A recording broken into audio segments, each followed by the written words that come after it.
What's up? Welcome back to my channel, or for the first time if you're new, I'm Sylvan, and today I'm going to be reacting to Yixuan's animated short film, For My Yixuan. I'm very curious to learn who specifically is talking in that phrase of the title. Perhaps it's the other person here in the thumbnail, or perhaps it's a parent or something. We know from Miyabi's animated short that they love to give parental trauma for their big characters, so let's see if that ends up being the case here or if it's more something else. So feel free to like and subscribe if you enjoy the video, leave a comment on your thoughts, and let's get into this.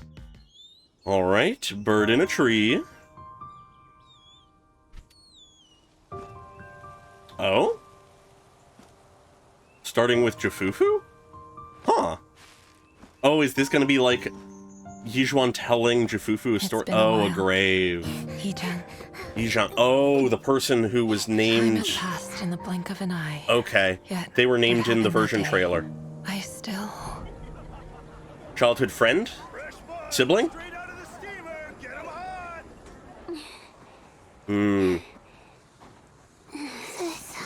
Yeah. Okay, I'll buy you some. Huh. So something went horribly wrong. You always kept your word, no matter what. Sure. Everything was fine as long as you were with me. Wow, okay. Oh. Shifu told us that Yunque's summit took Interesting. in lots of kids like us. Some vagrant kids who then were taken in. Mountains. And as long as we did some chores, we'd be fed, clothed, and wouldn't go hungry. Okay. But Shifu was a liar. Whoa? The best liar in all the world. Aww. Look over here, kiddos. Luckily, I had you.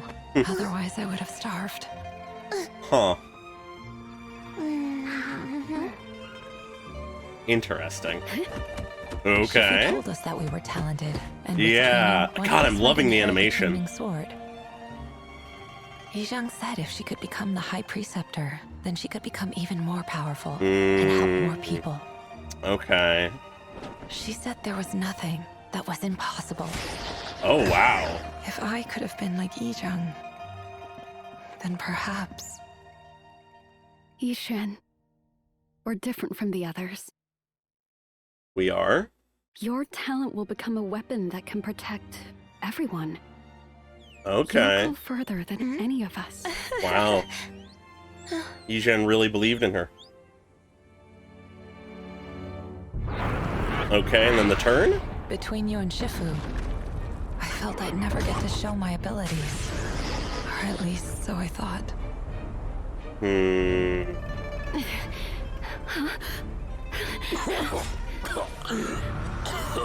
Isn't the Qingming sword the weapon that protects everyone? Oh. All past bearers of this sword eventually lost their senses and memories. Like Another cursed blade? But to protect everyone, we need its power. Another cursed blade. And find a better way. Huh. Please, promise me you won't use this sword again. You mustn't become like Shifu. Okay. Surely we can find a better way, a right way to use it. Maybe if God I damn. work hard enough. Okay. No, to protect her sister, she does. Whoa. What the fuck?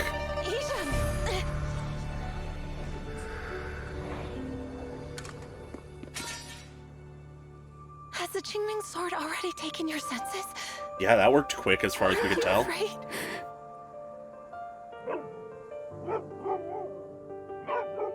I'm terrified. Oh, fuck. But you're still here with me. You're the clever one. So then, I'll leave it to you to think of something for the Qingming sword and everyone's futures. Until then, I'll be the one to protect you. God damn it. Not the music coming in. Oh, fuck.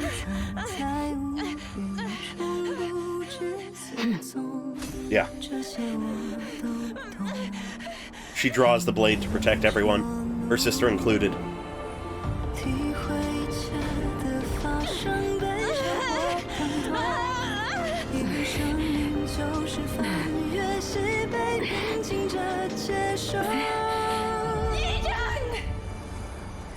She's already corrupted.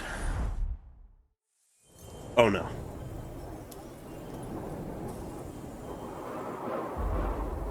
Oh my god.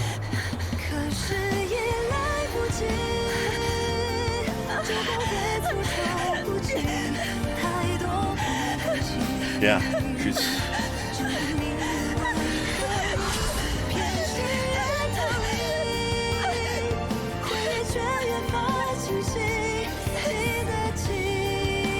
Why didn't you listen to me?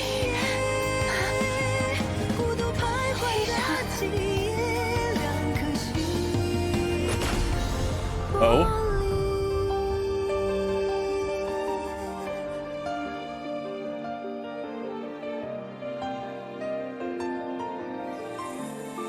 What?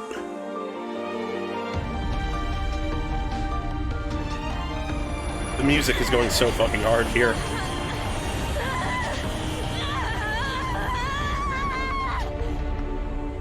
Voice actor as well.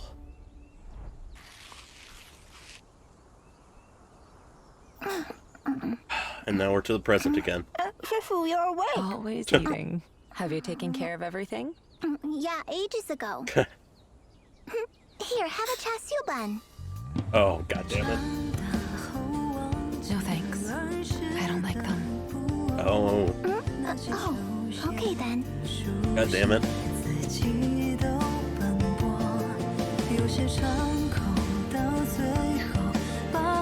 We're not done? Just a little bit more of a stab to the heart? Okay.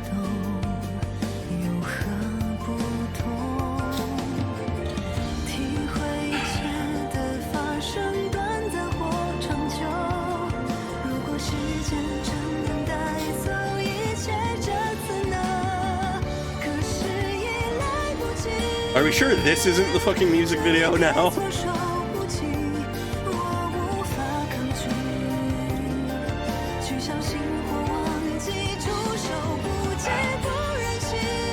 I love this visually in just every way.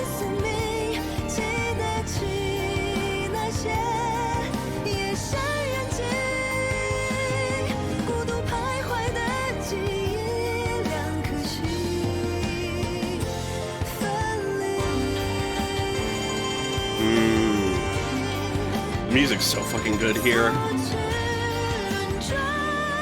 Yes. The two of them taking care of each other.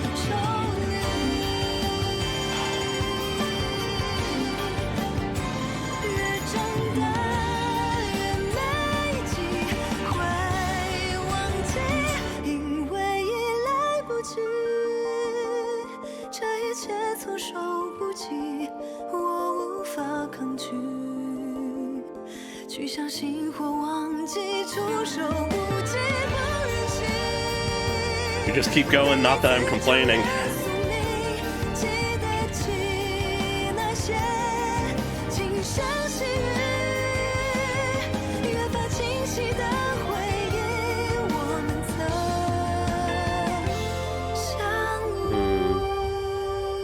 Okay. Oh. That's a mirroring. One that almost worries me.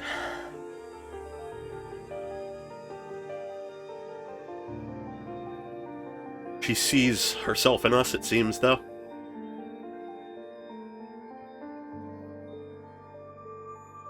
Okay. Alright. It is too goddamn early in the day for me to be experiencing these kinds of feelings. This hit hard. I expected it to. I expected us to have some trauma here. But, oh my god, they know what they're doing. But to go through it thoroughly, I knew immediately that we were gonna have some shit on our hands, something horrible to happen, as soon as we saw the grave. As soon as we knew they were visiting a grave, that's where everything was known that was needed to be known. Someone important died, and it was someone incredibly close to Yixuan. And the first line of the short gives us the answer of who it is that we are visiting the grave of. Yixuan. I'm terrible at pronunciation, apologies. Though we don't immediately know who that is, we have heard the name before in the version trailer, as I mentioned. And we obviously know some time has passed since this between just the literal line, "It's been a while," and just the attitude that Yixuan has about this. It's much more somber than it is actually depressed or sad. I also find it interesting that in this scenario, Yixuan is not actually doing that much. She just sort of sits down and contemplates, where it is actually Jifufu who is doing most of the actual setting up of whatever it is that they're doing here. It doesn't escape me that Jifufu is Yixuan's student, someone who was taken in as a child by her so that she could be trained. It's something that we see in this short that it is something mirrored with Yixuan and Yixuan. The temple is a place that takes in unfortunate children, those who have been left to the streets, abandoned, orphaned, whatever it is. And Yixuan is continuing that tradition. But that is not the focus of this. The focus is, of course, on Yixuan and her sister Yixuan. Despite how much time has passed, what happened that day is still fresh in her memory. She still thinks about it often and questions the decision of her sister. But then we shift back to the past. We see the two siblings down on their luck, alone, Yixuan carrying Yixuan on her back. It immediately establishes the dynamic between the two of them. She is the younger sister, and Yixuan is the older sister who protects her and takes care of her. And as they just trudge along in their raggedy clothes, she tells her sister, "I want to eat char siu buns," something that we'll come back to at the end. At which point, just all smiles, she says, "Okay, I'll buy you some," and she starts running forward. More energy because she's doing something to help out her sister. It's proof behind the statement we get here that she was the best sister in the world. And the reasoning she gives is that she always kept her word, which is then contrasted with the fact that Yixuan is literally stealing the buns right now, where she said she would buy them. She's keeping her word and getting them to Yixuan, but it's just a little bit of a difference in what she said. But we then also see proof of her continuing to protect her sister, and interestingly enough, it's in a very acrobatic attack. Rather than just wrestling Yixuan away from the guy, she is essentially drop-kicking this man. It's something that just is a nice setup visually to show they have talent, they have skill, they have potential as a martial artist, and proof that no matter what happened,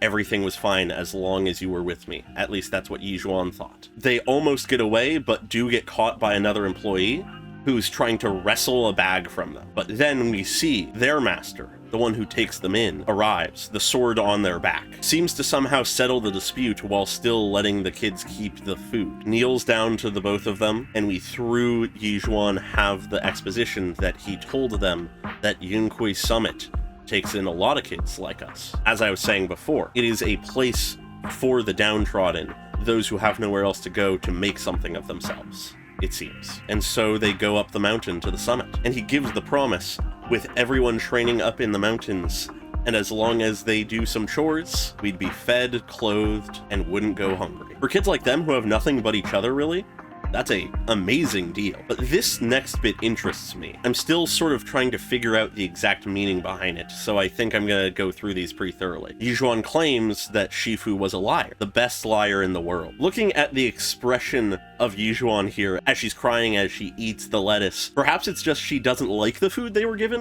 maybe? Because at the very least they're being fed, therefore it could be the sense of that they are feeding them, but they will go hungry because they don't like the food, so they're not gonna eat as much. I don't know, that doesn't quite land home for me. The way I initially saw this crying was just the crying of, oh my god, we have actual food, but it easily could be. But I actually, with this shot as well, think perhaps it is more so just, it isn't as simple as it was made out to be. They actually have to put some effort in. It's not going to be all the food you always want. It's going to be actually good for you to a degree. He's going to scold you when you fall asleep in class, that kind of thing. I could see that. Keeping up the promise, but in a way that doesn't necessarily make you the happiest in the moment, but is the best for you in the long run. And then the next shot is of some guy from the summit bringing a ton of buns, and in just the chaos of the kids trying to get them, one of them knocks over Yixuan, which sets up the potential for her sister Yixuan to once again show how good of a sister she is. She gives her bun to Yixuan, as according to Yixuan, without her, I would have starved, which is objectively true prior to getting here, and it seems here it just would have been the food is not as fulfilling. But to show that she cares about her sister, it's not a one-sided relationship. Despite being given the entire bun, she breaks it in half and offers one half back to her sister. But then we jump forward in time to show them training. We can see they are both talented, as is said in this line, but they do a good job of just sort of subtly showing us that Yixuan is the person who is, at the very least initially, showing a bit more talent and skill. And we then have the sword introduced. If they keep training, one of them might inherit the Qingming sword. It seems to be a blade that is representative of the peak of the fighters of the summit, something with great power that can protect people. But as we've had shown previously in this story, powerful blades are not always good. We have only found cursed powerful blades so far.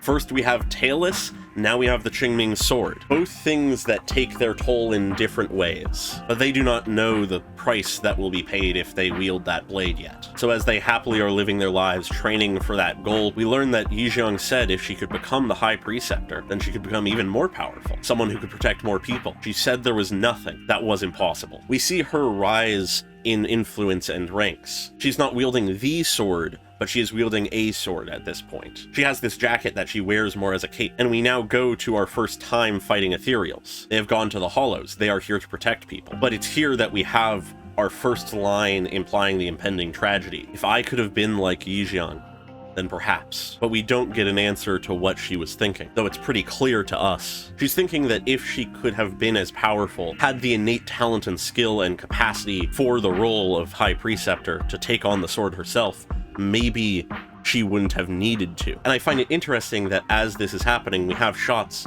of Yixuan happily interacting with people, as Yixuan watches her from the background. But then we hear from Yixuan for the first time. She tells Yixuan, we're different from the others. Your talent will become a weapon that can protect everyone. It's a classic case of the older sister idolized by the younger sister, who currently is doing so much, is growing and improving so much, to a point where Yixuan can't see herself ever being that powerful, that capable of helping others. But the older sister, Yixuan, knows that the person with the potential is her younger sister. She just hasn't achieved it fully yet. She sees how where she was simply walking by on this path, Yixuan notices an injured bird. Yixuan's goal is to protect people, to have the power to save everyone she can, but she sees in Yixuan a power that can protect everyone. You'll go further than any of us, she says. But then we return to the Hollow. Yixuan says, I felt I'd never get to show my abilities, or at least so I thought. Between you and Shifu, I didn't think this would ever be necessary. Shifu is so powerful himself. He wields the Qingming sword, something so powerful. He is our master. He is far more powerful than either of us. And you have far more talent than me, far more potential. By the time Shifu was gone, I expected you to already have surpassed me. But we see that Shifu was forced to use the blade to save Yixuan and Yi Zhang, as this big ethereal just gets utterly cleaved apart. But it is at a price, something they did not realize as they had not seen the blade used before. It takes something from the wielder every time it is used, strips the person of their senses. And witnessing this, Yixuan questions, isn't the Qingming sword the weapon that protects everyone? Isn't this blade the ultimate embodiment of what it means to protect people? It holds the power to protect everyone. Isn't that the case? Why is it injuring our master when he uses it? And so we see, even if it wasn't specifically from that use of the blade, due to the blade, their master dies, and it is passed on to Yixuan. And with this burden being passed on, we learn the truth. All past bearers of this sword eventually lost their senses and memories. They cease to be who they are and cease to be able to experience the world around them. They become a hollow shell. But despite this heavy price, Yi Zhang believes that to protect everyone, we need its power. She does not believe that she alone can protect everyone without that power, no matter the cost. And she's willing to pay that price. Her goal, her entire life, since coming to the summit, has been to become powerful enough to protect as many people as possible. But it's here where Yixuan realizes this inevitability and vows, I'll train hard and find another way.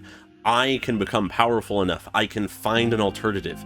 I can figure out a way that you do not need to sacrifice yourself, sister. She pores over scrolls and books, and she begs her sister, please promise me you won't use this sword again. To Yixuan, nothing is worth losing her sister, begging her not to become like Shifu. Whether it is denial or legitimate belief, Yixuan truly believes we can find a better way. We can find a way to use this blade that doesn't cost you your senses and state of being. But all Yi Zhang sees is the corpses left behind, the fallen allies and people that they could have saved if she had just used the blade. She cradles one of their own in her arms in the middle of a battlefield, recognizing that if she had just sacrificed herself, they would not have died in all likelihood. The priorities are in different places for these two currently. And it's here as Yixuan repeats, maybe if I work hard enough.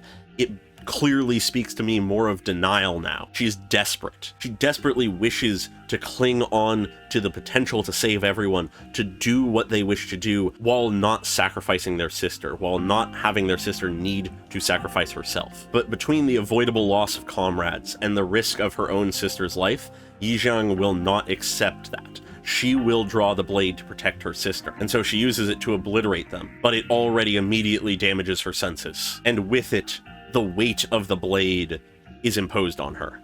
We see for a brief moment the echoes of the past wielders. We see their master, and presumably his master, and their master before that. It makes me think that perhaps this blade carries the weight and memories of all those it has taken from. We see it splattered with blood as it takes from her. We have a flash of the blade piercing Yixuan's chest, which is a very interesting shot, because prior to now, I had not interpreted this blade as a blade like Talus. Talus is a blade that has a malevolence to it, a anger, a wrath that wants to be unleashed, where the Qingming sword seems, so far at least, to be more of just a tool that takes from you every time you use it, rather than a conscious entity that wishes to kill. But I could be wrong. But hypothetically, it is also possible, depending on what ends up happening in the story, that this blade shows its wielder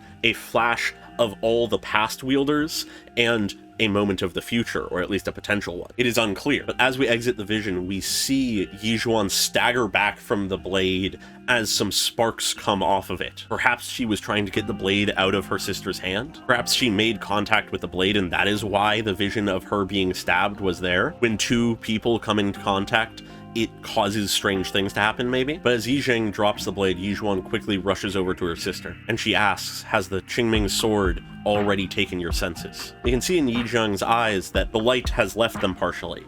They've flattened out a bit. She asks, aren't you afraid? Don't you fear that you'll lose yourself when you use this blade? I know I do. I know that I fear that you will be gone if you keep fighting like this. But Yi Zhang just thinks back to memories of her protecting her sister, whether it be as children against a wild dog or against an ethereal. She is terrified, she says. But the reason she keeps fighting, the reason that she does not give up, despite the risk of losing herself, is because Yixuan is there with her, fighting with her, never giving up. There's a tenacity to Yixuan. Yixuan tells her, you're the clever one. You're the one with potential. You have the power to save us all. If I was alone, I would not be confident enough to go into this battlefield and risk myself, my very memories, to save others. But knowing that you are here with me, that once I am no longer able to protect myself, you will be able to do that for me. That is what lets me keep fighting. She believes in her sister to figure something out. She believes that Yixuan can find a way to save her. She will not stop using this blade until it leaves her an empty husk if necessary, but she believes in the possibility of Yixuan finding a way to stop that from happening. She's putting her hopes in Yixuan for both her own and everyone's future. It's a heavy burden to carry. It's almost cruel in a way, but it is born out of nothing but trust, respect, and belief for her younger sister. But Yixuan never got the chance to figure it out, as what I believe to be Hollow Zero occurs. The fall of the old capital. The reason I think this is, though it's not explicitly guaranteed here, we have no sign of Jufufu anywhere at this point, as far as I could tell at least. And if I recall correctly, Jufufu was taken in by Yixuan shortly after the fall of the old capital. But faced with the apocalypse, the end of what is one of the final bastions of the world, Yi Zhang does not stand down. though she fears for her own life and memories, this is no different from when she was protecting Yixuan from a random dog in an alleyway. She will protect people, no matter what the cost to herself. She believes in her sister to save her from herself, but until that day, she will protect Yixuan and everyone else. And it's at this point where the lyrics come to the forefront. Even the trees cannot escape the wheels of time. Maybe with infinite time, a solution could be found, but nothing escapes the wheels of time. Reality comes for us all, death comes for us all. The oblivion that is ethereals and the hollows comes for us all. And Yixuan was not there with her sister when this happened. So she rushes down the summit towards the hollow. We have visions of their childhood here. But once again, we are shown there is no difference between this and the past. Yixuan will protect everyone, will protect Yixuan. So she draws the blade. It's a cruel trick of fate, I know that much. That alone makes me think this song is from the perspective of Yixuan. And as she rushes, she almost makes it, only for suddenly it to be child Yixuan, desperately rushing after both her master and her sister. One who has already left her and the other who is about to. In this moment, there is no difference between the helpless child she was and the warrior she has become. She does not have the power to save her sister in this moment. Experiencing all that has happened, be it poignant or touching, I thought my life was about transcending my emotions, a quiet resignation. Life is cruel, nothing escapes the marching of fate, of time. For Yixuan at least, she has seen those she cares about leave her one by one, claiming it is to save her, to protect her. The cruelty of her childhood taught her that she should just resign herself, not let herself be angry or sad. But when faced with the loss of her sister, she cannot be. She cries out for her, but we see it's already too late. Not only is the blade taking its toll, but Yixuan is also becoming corrupted. She looks back to her sister, and the memory fades. Everything is gone. Even herself. It's too late. Yixuan thought she had more time. Thought she could find an answer. And so this goodbye caught her off guard. She didn't expect this. She still is desperately reaching out for her sister despite her being gone. She's become a shell at this point already. Countless regrets. Leads me to question, why does fate have to be so biased? Fate is a cruel thing. We've learned this from Hugo. Many are scorned by destiny, given a cruel fate they cannot escape. But the question rings out, why? Why is that the case? But all is left is the sword, and she just laments, why didn't you listen to me, sis? I begged you not to use the blade, to save yourself, but she didn't. Yixuan chose to sacrifice herself for everyone. She stood as a bastion during the fall of the old capital, ensuring that at least a few more people could survive in her place. Two hearts rend apart as she stands up to reach towards the blade, but there seems to be a force keeping her away from it. She's desperately reaching for the memories of her sister that it has taken, but it will not let her reach them. We see the past, but it is only Yixuan. She is alone now. The sword dissipates, and we see the silhouette of a person, it would seem. Perhaps tied up, strung up, or maybe something else? It's unclear, it's just a silhouette behind her. But she desperately keeps reaching for the blade, no matter how much it keeps her away. She screams out desperately, but she's brought back to reality as she wakes up. And despite those memories being relived, she's still her casual self, though she still may question her sister for her choice to sacrifice herself, to break that promise. She's lived with it long enough that she can still live, at least in a semblance of normalcy. Enough so to joke, at the very least. She bonks Jufufu on the head and jokes, "You're always eating." And as she stands up, she just asks, "Have you taken care of everything?" And Jufufu is just like, "Yeah, ages ago." She did everything and then let her master just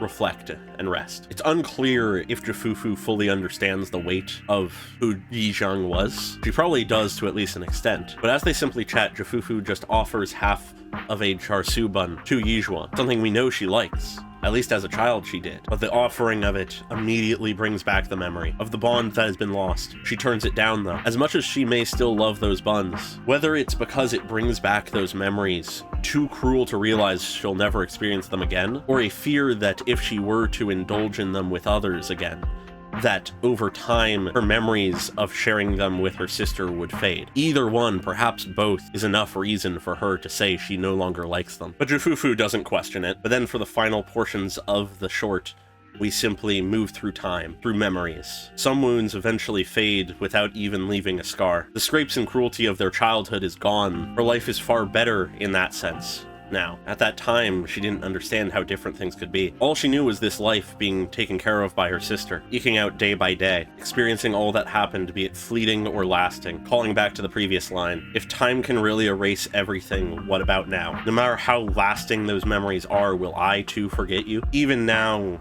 that farewell has caught her off guard. She was never ready to let go of her sister, not even now when she's been gone for years. All I want is to pull myself out of this never-ending cycle of pain and regret. Again and again, those we care about are lost. Again and again, we make choices that hurt others, even when they are made to protect them. She recognizes that someday, if she cannot escape this cycle, she will lose someone else, or she will be the person that others lose. The older I get, the more I can't forget. Though her sister may be gone, having forgotten all she once was, Yixuan refuses to forget. She can't. She must hold on to those memories. She becomes more desperate to do so the older she is, because it's already too late. The memories are all she has. Everything that caught me off guard, I can't resist. And so as she holds on to these memories of when they once had each other, or they were together, siblings, taking care of each other, having fun, enjoying life, she looks to us, another pair of siblings, who have struggled and survived and reached a point where we can be happy and flourishing, just like she once was with her sister. It is simultaneously a sign of hope, something that she perhaps wants to protect. Even if she can no longer be with her sister, there's a family right in front of her that desperately will never let go of each other either, and still can protect and save each other. But on the other hand,